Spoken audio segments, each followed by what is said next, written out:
Bom dia, pessoal. Na aula de hoje nós vamos ver um pouquinho do histórico da computação e da programação, que está muito atrelado com o histórico da computação. Então, para a gente começar, a gente vai lá atrás em 2400 a.C., que é quando foi inventado o ábaco. O ábaco era um artefato voltado para o apoio à contagem, né? E caminhando bastante para frente, em 1642, a gente tem a Pascalina. A Pascalina tem uma história muito interessante.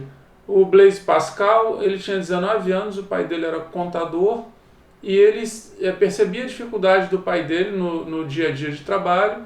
Ele projetou um artefato que apoiava as contas do pai dele. Só que esse artefato era mecânico, diferente do ábaco. Ele fazia automaticamente as contas através de um processo mecânico, mais voltado para contas de somar e subtrair. Contas de multiplicação e divisão era a iteração em cima dessas operações básicas de soma e subtração. Então essa máquina, essa Pascalina, ela é considerada a primeira calculadora. Aí caminhando de novo bem para frente, quando a gente chega em 1822, Charles Babbage projetou um computador mecânico. Só que na época ele não foi capaz de implementar esse computador. Então esse computador não chegou a ser operacionalizado naquele momento, mas posteriormente um museu construiu o computador e esse computador está exposto no museu. Eu trouxe a foto aqui desse computador mecânico, né? Ele tem manivelas, mas ele já é um primeiro computador. E aí quando a gente se aproxima da época da Segunda Guerra Mundial, a gente vê o surgimento de diversos computadores. O Z1, 1938, é um computador programável, né? Um momento pré-guerra, e ele foi perdido durante a Segunda Guerra Mundial. Esse é um computador alemão. O Colossus, de 1943, é um computador britânico, e o propósito desse computador era decifrar as mensagens alemãs. Agora, apesar desses computadores eles serem 1938, 1943, o computador que é amplamente aceito como sendo o primeiro computador eletrônico de propósito geral, a ideia do propósito geral é que você pode usar esse computador para programar absolutamente qualquer tipo de problema que você quer resolver, enquanto os outros computadores tinham um foco específico, num tipo específico de problema. Então, o computador que é considerado o primeiro computador eletrônico de propósito geral é o ENIAC, 1946. Esse computador foi construído pela Universidade da Pensilvânia. Ele está exposto até hoje na Universidade da Pensilvânia. Então essa foto do slide é numa sala da UPenn. O computador era enorme, né? Ocupava a sala inteira, 30 toneladas, um consumo muito alto de energia. A entrada desse computador era uma leitora de cartões perfurados e a saída era uma perfuradora de cartões. Bom, se a gente caminha mais para frente, 1973, a gente chega na era dos computadores pessoais, né? A gente está saindo daqueles computadores enormes que ocupavam salas inteiras e a gente está caminhando com um computador que dá para uma pessoa ter na sua casa, no seu trabalho, em cima de uma mesa, né? O desktop.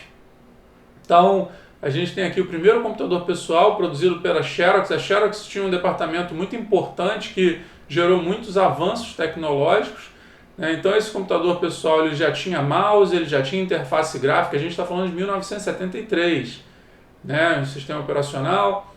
E mais tarde a Macintosh incorporou esses princípios de interface gráfica. A Apple incorporou, né, no Macintosh interface gráfica, mouse, etc. Bom, se a gente caminha ainda mais para o presente, o que a gente tem hoje no computador do presente, né? A gente tem laptops, a gente tem tablets, a gente tem celulares, né? Os celulares cada vez mais se assemelham a um computador. né? A entrada é teclado, é voz, é tela, o toque na tela, gestos, a saída pode ser áudio, a própria tela e assim por diante. Bom, e olhando para o computador, como é que a gente consegue separar, né, as partes de um computador? Né? A gente consegue fazer uma grande separação, onde de um lado a gente coloca o hardware. O hardware é físico, é algo que eu consigo pegar, né? E do outro lado a gente coloca o software. O software não é físico, o software é algo que está dentro do hardware e que roda e que aí dá vida para o hardware, né? Porque um hardware sem software ele não faz nada.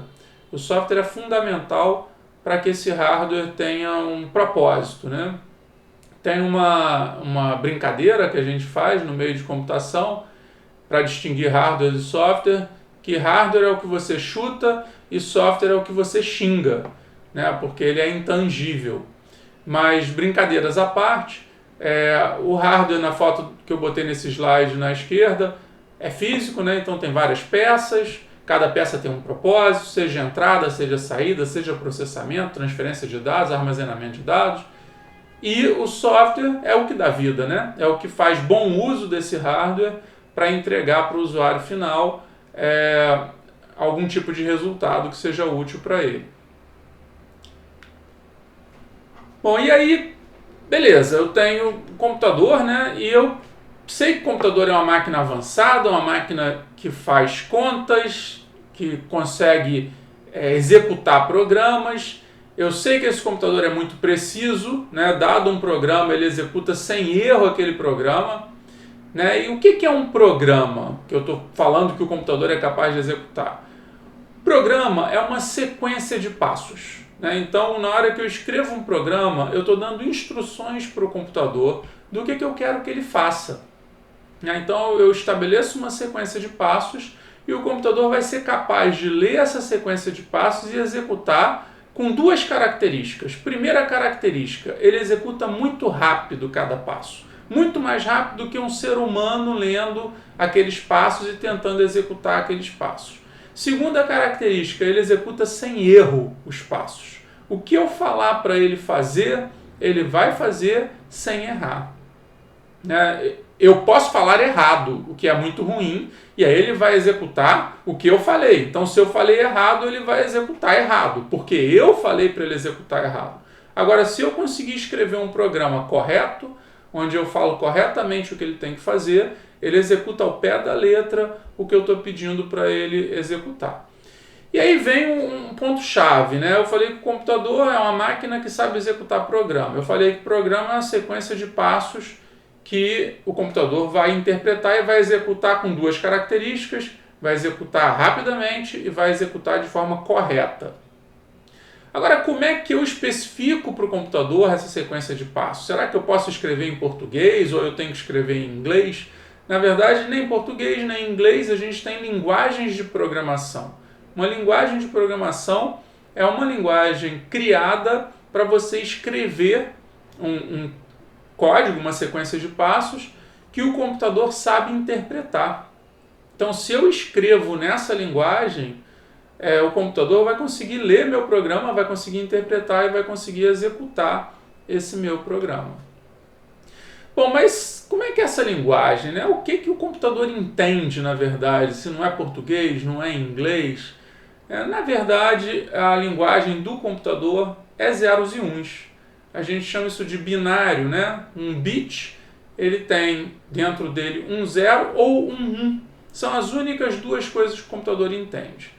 E eu, quando posiciono esses bits em sequência, eu gero informações mais amplas. Então, por exemplo, um byte são 8 bits em sequência. E eu consigo codificar com esses 8 bits em sequência alguma informação que é importante para mim. Eu botei aqui um exemplo para vocês, o número 123. Como é que eu codifico esse número em binário, né? Eu codifico esse número em binário através de um byte, que são 8 bits, com os valores 0, 1, 1, 1, 1, 0, 1, 1.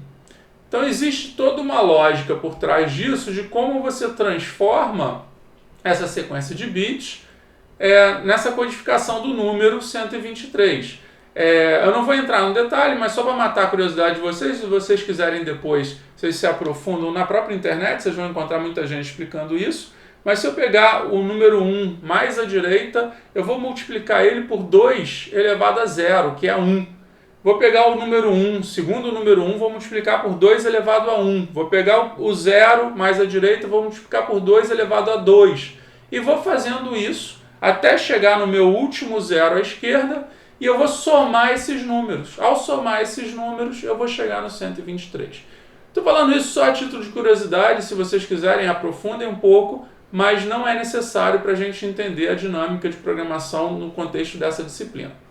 Mas basicamente, a gente pode assumir que um computador ele entende só zeros e uns, mas que ao combinar diversos bits que representam zeros e uns, a gente consegue gerar informações mais ricas, a gente consegue criar estruturas mais elaboradas que guardam informações.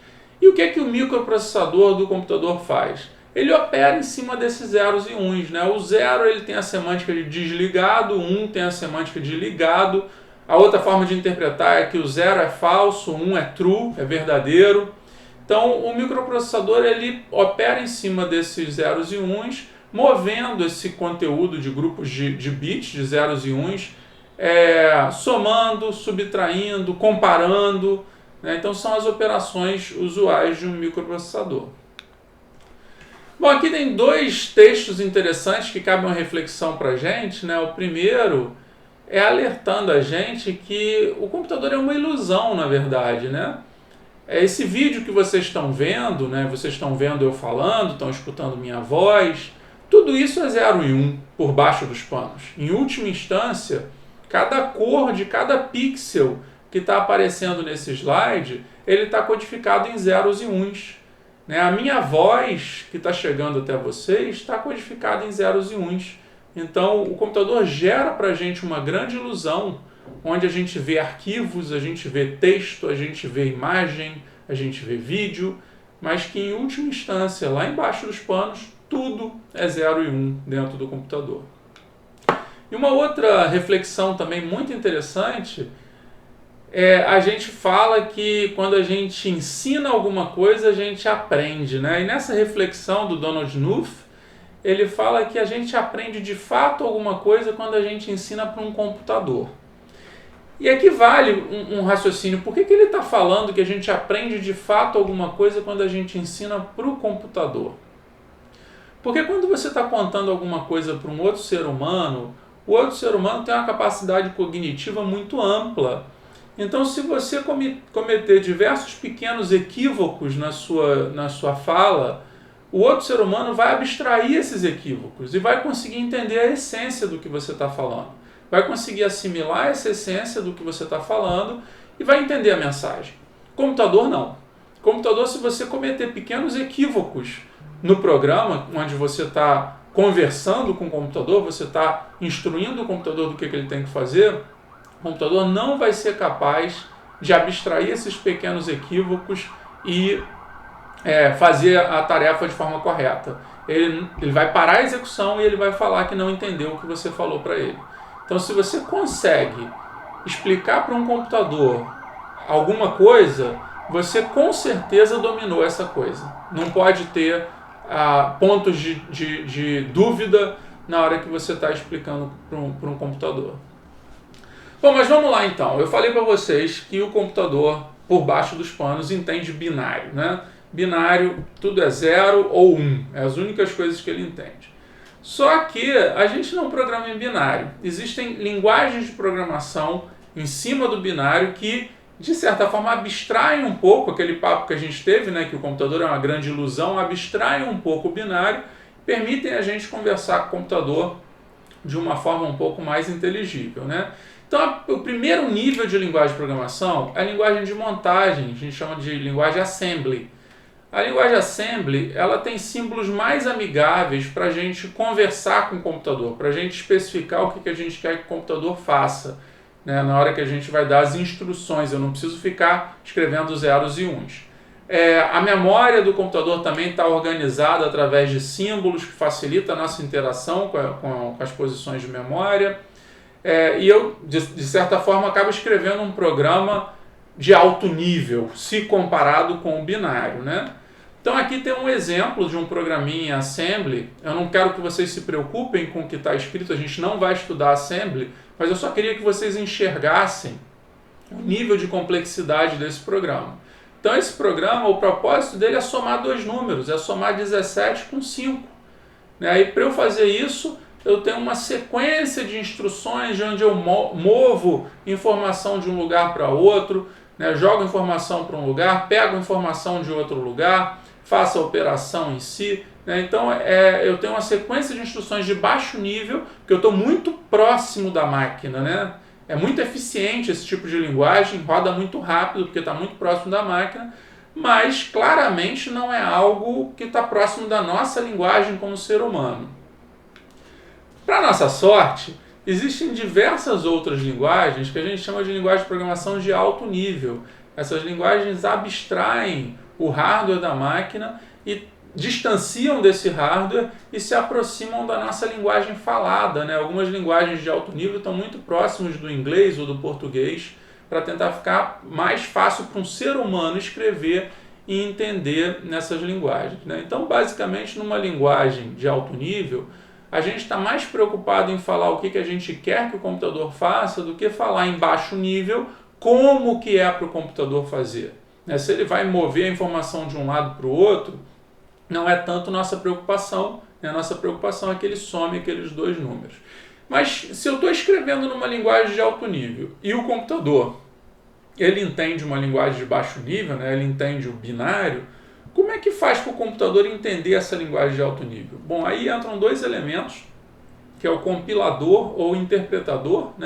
Esse compilador ou interpretador é um software que consegue ler o programa que a gente escreveu na linguagem de alto nível e traduzir esse programa para a linguagem do computador. O compilador ele traduz o programa inteiro para executável, para binário, e quando você roda aquele programa, ele já está na linguagem do computador.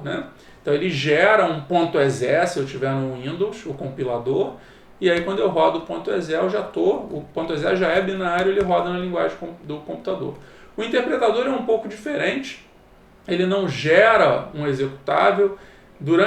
Quando eu mando rodar o meu código, durante a execução ele vai traduzindo instrução a instrução para o binário do computador. Então o interpretador ele faz o trabalho de tradução em tempo de execução. No que eu estou executando o meu programa, ele vai traduzindo e vai passando para o computador. E o compilador ele faz o trabalho todo antes, ele traduz o programa todo e aí ele executa esse programa a posteriori. Bom, então agora a gente está olhando um código que faz a mesma coisa, somar 17 com 5, só que a gente está olhando para esse código em Java. De novo, não é o foco da disciplina, aqui a gente vai ver Python, mas eu queria que vocês enxergassem a diferença e percebessem como é que o nível de abstração subiu. Eu já não tenho mais aquele monte de instruções de baixo nível, eu tenho alguma instrução que a gente chama de boilerplate, são instruções que são necessárias para fazer o programa rodar. Então, nesse programa específico, eu tenho algumas informações aqui que eu queria que vocês abstraíssem. Elas não estão no propósito de fazer a soma de dois números, são informações gerais. Agora, o que me interessa nesse programa é essa instrução aqui, onde eu estou usando o símbolo de mais para fazer a soma dos dois números, e eu estou mandando escrever na tela com essa instrução printline. Então, o que eu quero que seja feito está aqui. Mas, ainda assim, o Java traz para a gente uma certa sobrecarga. Eu tenho 5 linhas para escrever um programa que eu quero somar dois números. Se eu for para o Python, que é a linguagem que a gente vai ver nessa disciplina, olha que interessante, a instrução em Python é só isso aqui, print 17 mais 5. Quer dizer, dificilmente você vai conseguir algo mais direto que isso, Print eu estou falando para mostrar na tela, para imprimir, O print é imprimir em inglês. E eu estou falando o que eu quero que seja impresso, que é 17 mais 5, a soma desses dois números. E o que o Python vai me dar como resposta é o 22 aqui embaixo, que é a soma desses dois números. Então eu disse basicamente o que eu quero e ele me deu o retorno. Agora, aproveitando a oportunidade, já que eu estou falando de Python para vocês, eu quero mostrar para vocês essa questão da precisão no que a gente fala para o computador e os efeitos dessa precisão no resultado, né? Na instrução anterior, eu botei só 17 mais 5. Mas aqui eu botei uma aspas simples antes do 17 e outra depois do 5. Como é que o Python lê isso aqui? Na hora que ele vê aspas, ele entende que eu estou querendo que aquilo ali seja interpretado como texto e não como número. Então, na hora que eu dou um print em abre aspas, 17 mais 5, fecha aspas, o que o Python vai imprimir? Ele não vai imprimir mais 22, ele não vai executar a soma, ele entendeu que isso aqui é um texto que tem 4 caracteres. Então, o que ele fez foi imprimir o texto. Seja lá o que está dentro do texto, ele não vai interpretar o conteúdo desse texto. Então, ele imprimiu na tela 17 mais 5. Agora eu fiz um pouquinho diferente. Agora eu mudei, ao invés de falar print, eu botei imprima. Imprima 17 mais 5. Olha que interessante. O Python me xingou aqui, né? Ele botou uma mensagem de erro, que o interessa é esse finalzinho aqui, né? Aqui ele só está me falando onde que está o erro, mas ele está falando que tem um name erro e ele fala que imprima não é definido. O que ele está querendo dizer para mim? Ele está dizendo que ele não sabe o que significa imprima. Na gramática dele, naquela linguagem que ele sabe entender, imprima não faz parte. Então, na hora que eu falo imprima 17 mais 5, ele simplesmente não sabe o que fazer, ele para a execução e ele me dá essa mensagem de erro. Quando vocês estiverem escrevendo programas, se vocês receberem uma mensagem desse tipo, é a hora de olhar para o código de vocês e ver se vocês não escreveram de forma equivocada alguma instrução. Possivelmente o computador não está conseguindo entender o que você está querendo falar para ele. Aqui eu fiz algo um pouquinho diferente. Aqui eu botei o print, voltei com o print, então o computador sabe o que eu estou pedindo para ele, que é para imprimir na tela alguma coisa. Mas aí eu botei, entre aspas, 17 mais 5 igual a 25. Claramente está errado o que eu estou mandando ele botar na tela. Mas o que será que vai acontecer nessa instrução? Será que ele vai parar a execução e ele vai falar que eu errei? Não, ele não vai fazer isso. Quando ele vê um abre aspas no início e um fecha aspas no fim, isso aqui é um texto e ele não tem capacidade cognitiva para avaliar se meu texto está certo ou está errado, para avaliar se o que eu estou falando dentro do texto é correto ou não. Então a única coisa que ele vai fazer ao encontrar esse texto é mostrar na tela o texto, 17 mais 5 igual a 25. Ele não é capaz de fazer uma avaliação em cima disso que eu informei para ele. Aqui tem um outro caso que eu queria mostrar para vocês. Eu dei um print de 10 sobre 0. Esse barra aqui está representando divisão. Qual é a divisão de 10 por 0? Aqui o Python, de novo, não conseguiu executar a tarefa que eu pedi para ele, porque a divisão por 0 não é uma divisão válida. Ele não consegue determinar qual é o resultado dessa divisão. Então, o que ele fez? Ele parou a execução novamente e ele me deu a mensagem. Nota que sempre vem a mensagem de erro aqui no final. Então, ele falou, olha, zero division erro, division by zero. Então, ele está me alertando que eu estou tentando fazer uma divisão por 0 e essa divisão não pode ser feita. Então, quando eu tenho problemas durante a execução, seja porque eu passei uma instrução para ele que ele não entende, seja porque eu passei uma instrução que ele entende, mas que aquela instrução não consegue gerar um resultado válido, essas situações ele para e me alerta que eu errei. Agora, se eu estou passando para ele um texto e dentro desse texto tem algo errado, ou se eu estou mandando somar dois números e os números que eu queria somar não eram aqueles, eu digitei errado, o Python não vai conseguir saber e ele vai me dar um resultado que possivelmente não vai me agradar. Bom, esse material foi feito em parceria com a Aline e com a Vanessa, que são colegas do Instituto de Computação. E por hoje é isso. A ideia aqui era mostrar um pouco a história de como é que a gente chegou, onde a gente chegou nas linguagens de programação. E na aula seguinte eu vou detalhar com um pouco mais de cuidado como é que a gente projeta um algoritmo, como é que funciona um algoritmo, que é a base da escrita dos programas que a gente vai fazer daqui para frente no curso. Obrigado.